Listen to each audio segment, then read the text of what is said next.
Welcome to our channel. Today we how to use AI chatbot on web browser, quick tutorial step by step clearly. Open your web browser of choice. In the address bar, type in the URL for the AI chatbot you want to use. Press the enter key. Wait for the web page to load completely.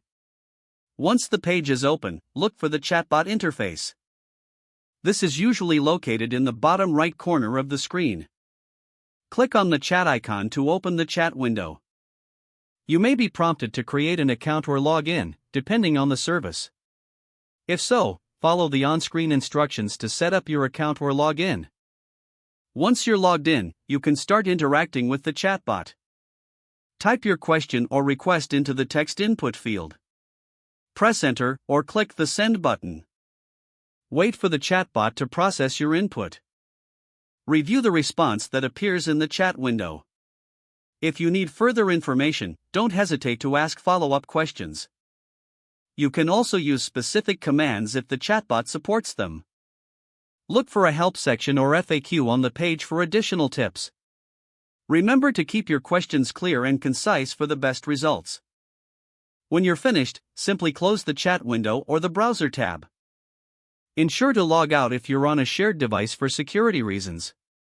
If the page does not load, refresh the browser or try again in a private or incognito window.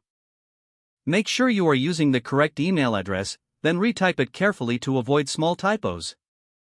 If your password is not accepted, use the reset option and create a new strong password you can remember. Check your spam folder for verification or security emails, then complete any requested confirmation steps. Enable two-factor authentication if available to improve account security and reduce unauthorized access risk.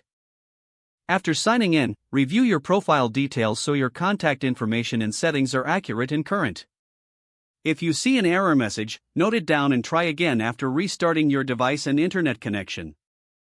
Log out when you finish, especially on shared devices, to keep your account and payment information secure. Don't forget to like this video and subscribe to our channel for more step-by-step tech guides.